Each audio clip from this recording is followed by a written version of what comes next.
kita berkumpul dalam keadaan sehat walafiat,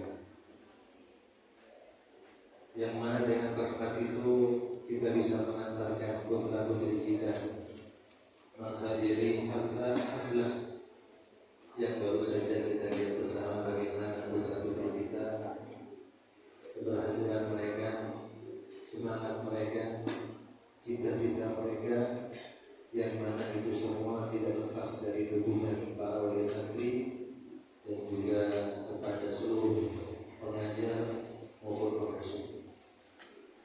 Salawat dan salam semoga senantiasa tercurahkan kehadiran khairil anam Nabi Muhammad sallallahu alaihi wasallam,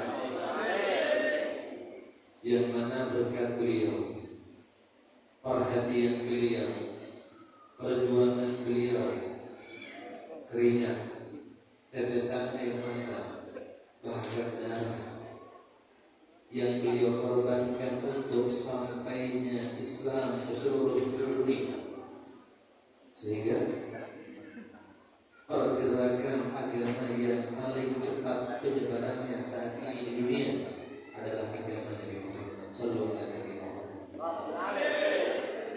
Berkat rahmat beliau, berkat kesabaran beliau, berkat cinta beliau kepada umat ini, bayangin di mana Islam tersebar pertama kali?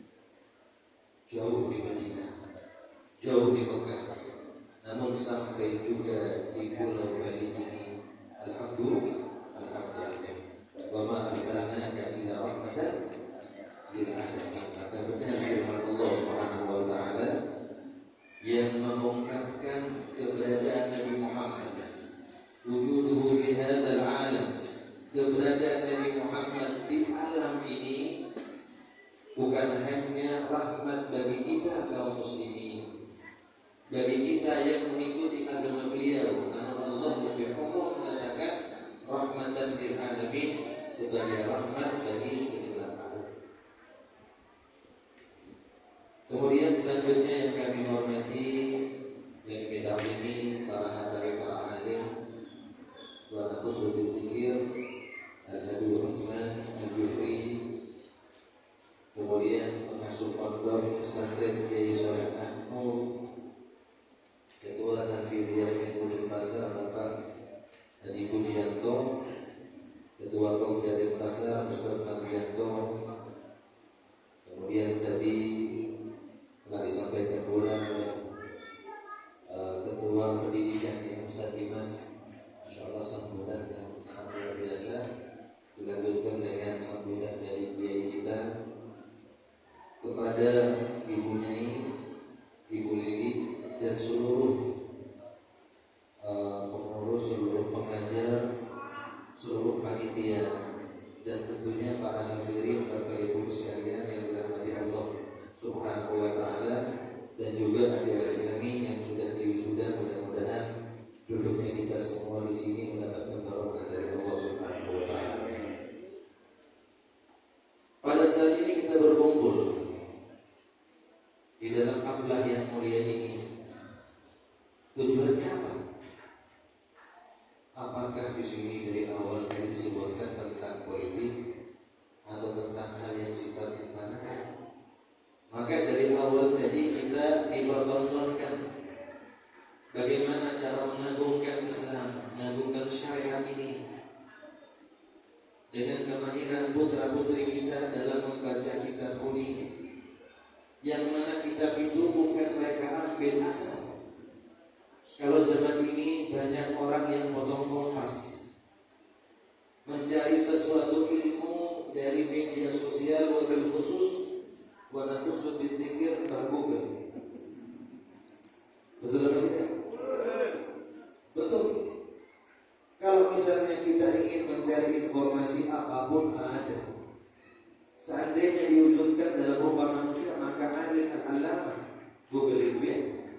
Tetapi jangan sampai kita lupa bahwasanya di dalam ilmu itu adalah ada ruh, dan ruh itu adalah sanad al-muttasil ila Nabi Muhammad sallallahu alaihi wasallam. diambil dari guru, kemudian guru itu mengambil daripada gurunya, gurunya itu mengambil kepada syekhnya, begitu seterusnya sampai Nabi Muhammad sallallahu alaihi wasallam. Inna hadzal ilm din fadhuhu amman ta'khuduna dinakum. Ilmu ini adalah bagian daripada agama, maka lihat, tengok siapa, dari siapa kamu mengambil agama. Satu contoh, Al-Imam Syafi'i Muhammad bin Idris, beliau hidup di abad keberapa? Pendiri mazhab. Namun sampai detik ini kita semua bermadhab dengan mazhab beliau.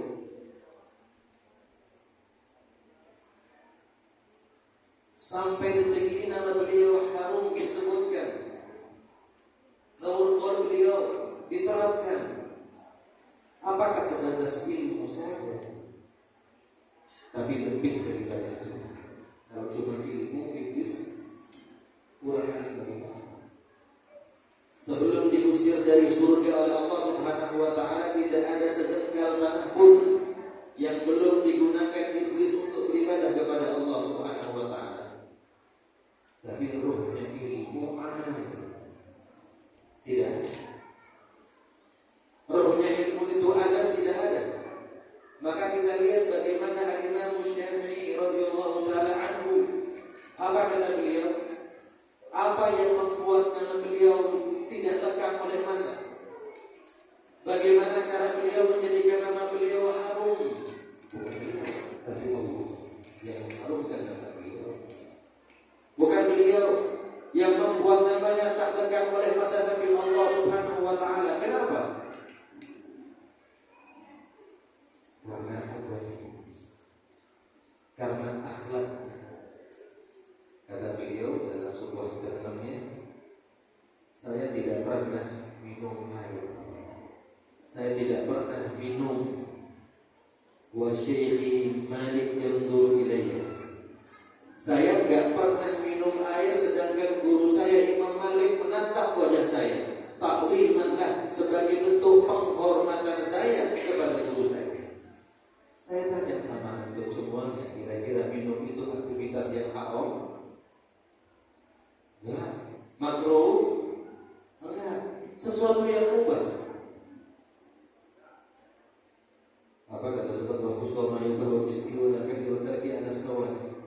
Ya, definisi mubah itu kalau dilakukan ditinggalkan sama, enggak dapat pahala, enggak dapat dosa. Lakin idza nawa bi akli al-bu'a li ta'atina ila muqaddam nawa. Tapi kalau sesuatu yang mubah, minuman, dimakan, olahraga, itu sesuatu yang mubah, yang seandainya dilakukan ditinggalkan tidak dapat dosa, tidak dapat pahala. Tetapi kalau diniati dengan niatan yang baik untuk taat kepada Allah, maka aktivitas mubah tersebut mendapat pahala. Nah, ini minum nggak berani Imam Syafi'i di hadapan gurunya. Kenapa? Menghormati gurunya, penghormatan kepada gurunya. Dikatakan dalam sebuah riwayat, dalam hadis sahih, dikatakan kalau sudah Nabi ngomong, Nabi sudah bicara, maka seakan-akan di atas kepala para sahabat bertekbir, gak tolak kanan, gak tolak kiri, semuanya menundukkan, mendengarkan apa yang disampaikan oleh Sayyidina Muhammad sallallahu alaihi wasallam. Maka dengan adab inilah yang membuat nama mereka harum, nama mereka tak lekang oleh masa. Maka hal-hal yang demikian itu tidak akan kita pernah dapatkan kecuali jika kita mengikuti metode mereka, kecuali kita ikuti jejak mereka, kita ikuti style mereka. Maka dengan cara seperti ini, at-talaqi, mengambil langsung daripada guru, di situ ada keberkahan daripada ilmu. Mohon maaf, yang akan saya sampaikan di sini satu contohnya. Terus terang, Pak Kiai, saya terus terang ya. Terus terang kepada para hadirin, saya kenal dengan Pak Kiai hanya waktu waktu pertama beliau telepon saya beberapa hari yang lalu, saya pikir beliau ini masih muda, mungkin beberapa tahun di atas saya. Ternyata beliau awet muda. Saya pikir beliau masih muda. Jadi saya ini kenal beliau hanya nama Ustaz Solehan Nur. Ustaz Solehan saya dengar, cuma belum pernah jumpa. Tadi pas saya masuk, saya disambut oleh seseorang. Masya Allah, orangnya tawadhu, dipersilakan duduk. Bahkan anak saya yang kecil Hasan itu dipersilakan duduk di sebelah saya. Beliau mikir, maka saya katakan, tidak Ustaz, antum yang sebelah saya. Nah, saya dipikir tidak apa-apa.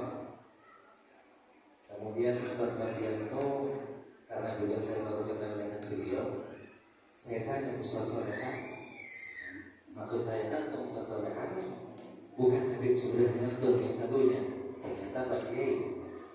Jadi saya baru kenal. Lah, beliau ini pemilik pondok, beliau ini pengasuh pondok, tapi gaya beliau sederhana. Jadi seakan-akan beliau ini bukan memiliki pondok, begitu tawadhunya beliau. Perlu saya sebutkan di sini karena ini nyata di depan saya. Beginilah para guru-guru kita mengajarkan kita makna tawadhu. Bukan rendah diri tapi rendah hati. Sampai-sampai saya nggak tahu beliau memilih pondoknya karena memang kita baru pernah berjumpa. Begitu rendah hati beliau menyambut kami, mempersilahkan kami. Sampai saya sama orang, apa ya? Teringat daripada apa yang terjadi kepada salah satu kiai kita di Nusantara. Kita pernah dengar cerita ada satu murid santri baru yang datang ke sebuah pondok pesantren karena barang bawaannya banyak. Dia ketemu dengan satu orang di depan pintu gerbang pondok. Gak bisa bawa semuanya, dia minta tolong, Pak. Ini kebanyakan orang Jawa, orang Madura. Madura ada lagi? Ada Madura? Campur ya. Pak, bisa dibagi barang-barang. Pak, bisa bawakan barang saya. Oh bisa. Dibawakan barang, dibenteng tasnya. Masuk ke pondok, sampai di pondok, semua santri yang lihat santri ini berdiri.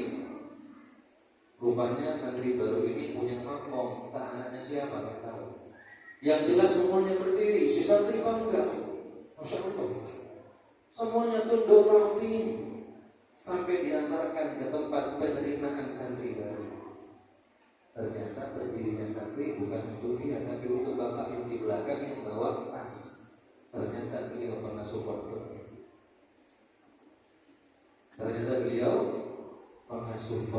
Ini bentuk tawadhu. Lah ini nggak kita bakal dapatkan di tempat-tempat yang lain kecuali tempat-tempat yang memiliki sanad yang bersambung kepada baginda Nabi Muhammad yang mengajarkan tentang akhlak. Innama bu'itsu liutammima makarimal akhlak.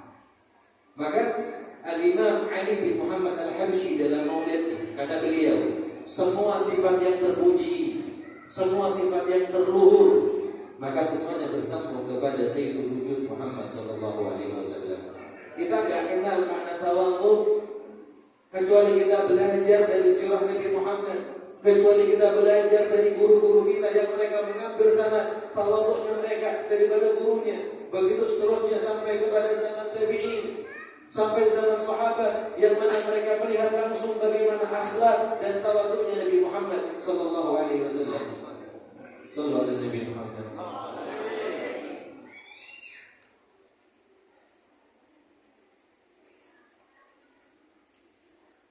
Idza tanahul miskin hajatahu hijabatan muhajjadah. Kalau sudah Nabi itu diundang oleh orang miskin, maka Nabi akan datang segera. Kenapa? Jaga perasaannya orang miskin tersebut. Biasanya kita kalau diundang, yang senang diundang oleh orang siapa? Oleh orang yang miskin ya. Kalau miskin lewat dulu ya. Yang kaya kira-kira ada amplopnya enggak? Kira-kira makanannya enak apa enggak? Tapi Nabi Muhammad SAW, dari sanalah sumber dari kebahagiaan, sumber kemuliaan, semua akhlak yang mulia berasal. Maka di tempat-tempat seperti ini, putra putri kita digembleng untuk mereka mengambil sangat keilmuan mereka yang sifatnya hissi ataupun maknawi sampai kepada pemiliknya Nabi Muhammad SAW, yang mana beliau mendapatkan izin langsung dari Allah untuk mendakwahkan risalah ini. Kemudian beliau mengatakan, beliau anni walau ayat, sampaikan dariku walaupun sebelum. Maka para hadirin Bapak Ibu sekalian yang dirahmati Allah Subhanahu wa taala, terkhusus kepada adik-adik kami para santri-santriwati, ilmu yang antum dapatkan, maka apa yang disampaikan oleh Ustaz Dimas tadi, wisuda selesaikan. Bukan berarti perjuangan itu selesai, kan? Utulubil ilm minal mahdi ilal lahdi.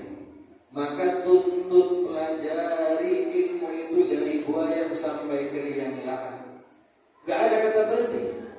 Ilmu itu gak bakal habis. Ilmu mengatakan ya, dalam seakan-akan ilmu mengatakan, ya fulan, berikan semua waktu. A'tini kullah, a'tik ba'tik.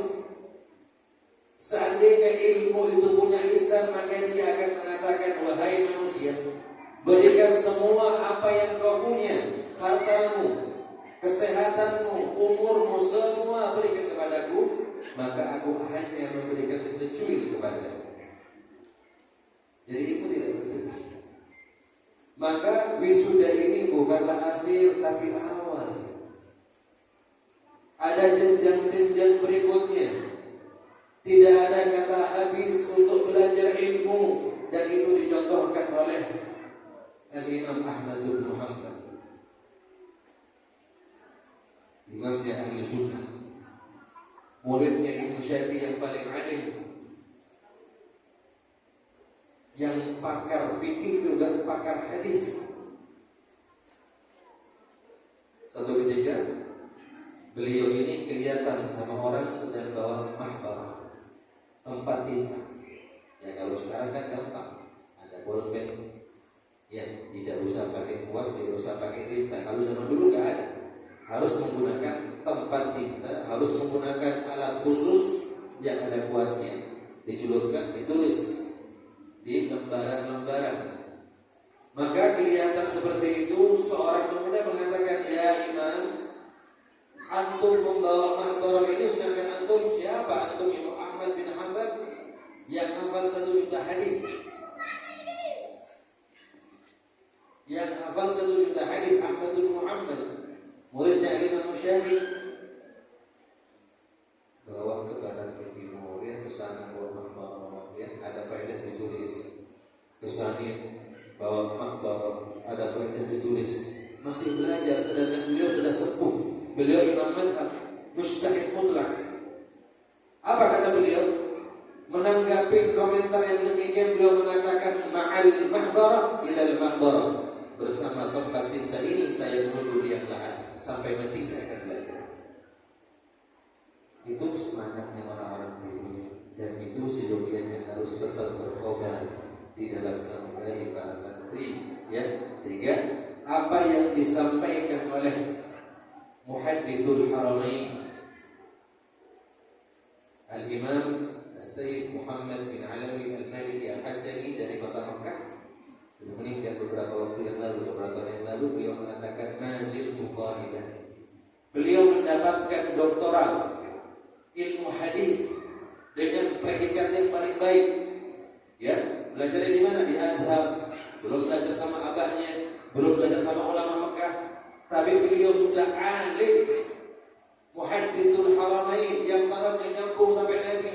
Berbagai macam sanad beliau punya, tapi beliau mengatakan masih bukan, saya masih belajar, saya masih santri. Maka dengan sifat-sifat seperti ini, ilmu mereka akan diberikan keberkahan oleh Allah Subhanahu wa taala. Dengan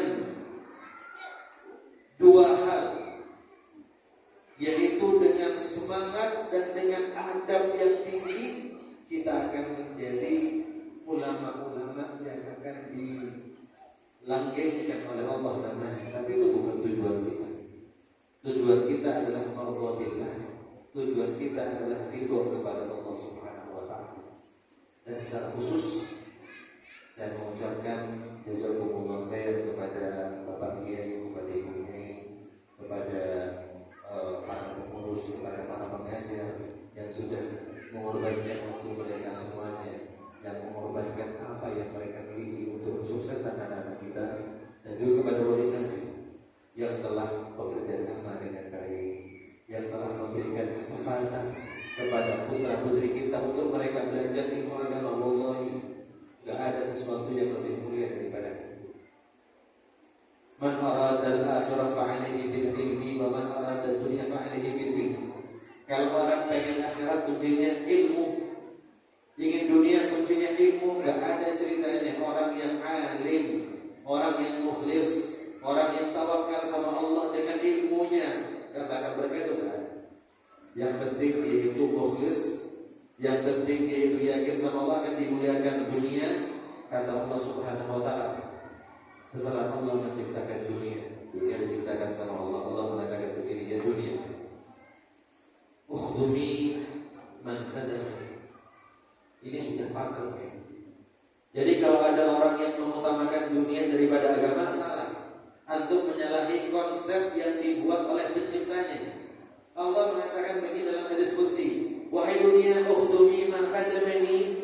Kalau kamu dunia ketemu sama orang yang khidmat sama aku, maka jadilah pelayanku. Wastakhdimi man khadamaki. Namun sebaliknya, orang yang berkhidmat kepadamu, dia enggan berkhidmat kepadaku, dia tinggalkan aku, dia lebih condong kepadamu, maka jadikan dia budak. Jadikan budak sama dunia. Tapi orang-orang yang membantu agamanya Allah Subhanahu wa taala, dan acara ini harapan kita nantinya akan mencetak kader-kader yang akan membantu agamanya Allah Subhanahu wa taala. Kader-kader yang kelak akan membantu agamanya Nabi Muhammad sallallahu alaihi wasallam, yang dengan itu mereka akan mendapatkan bantuan dari Allah Subhanahu wa taala. Alhamdulillah, maka pada siang hari ini, jadi mulai dari pagi tadi kita lihat bagaimana kemahiran mereka, putra-putri kita di dalam membaca kitab. Dan bukan hanya itu, harapan kita mudah-mudahan nanti mereka akan menjadi para ulama, orang-orang yang alim yang akan menyebarkan agamanya baginda Rasul Muhammad sallallahu alaihi wasallam. Para hadirin yang dimuliakan Allah Subhanahu wa taala, kita niatkan pada saat ini di acara yang mulia ini, apa yang telah kita berikan untuk anak kita niatkan semata-mata karena Allah Subhanahu wa taala. Mereka investasi kita. Ibu bapak yang investasi uban dan lain sebagainya demi Allah, investasi yang paling mulia, yang paling luhur, yang paling agung adalah anak-anak kita, yang kita telah wakafkan mereka, yang telah kita persiapkan mereka untuk mereka berada di jalannya Allah Subhanahu wa taala. Jadi sampaikan semua, mendengarkan semua, jangan pernah nyesal kalau pernah mendoakan anak kita terus. Tidak ada jalan yang paling selamat di zaman ini lebih daripada saat kita memondokkan anak-anak kita. Itu yang paling selamat. Ketika mereka sibuk dengan Allah Subhanahu wa taala, sibuk dengan syariat Nabi Muhammad sallallahu alaihi wasallam, maka dengan kesibukan itu mereka telah mencontoh para salafus saleh. Antum pernah baca kitab Maulid Simkudurah yang diubah oleh Imam Muhammad bin Imam Ali bin Muhammad Habsyi, Maulid Habsyi. Ya. Abah beliau Habib Muhammad Habsyi ini mufti Mekah. Jadi ketika Imam Ali ini belajar selama 2 tahun di Mekah, digodok langsung oleh mufti abahnya sendiri. Maka abahnya ketika keluar malam-malam nengokin anak-anaknya, ternyata anak-anaknya pada bekerja. Di antaranya dari adik Habsyi yang masih kecil, dan abang-abangnya semuanya lagi begadang. Sebelum saya lanjut, Bapak Ibu, kira-kira kalau anak-anak kita begadang ngapain biasanya? Main tapi bukan hanya anaknya, Bapak Ibunya juga main. Iya. Nah ini Al-Imam Muhammad, ini abahnya Habib Habsyi ini ketika keluar nengokin anak-anaknya, ternyata satu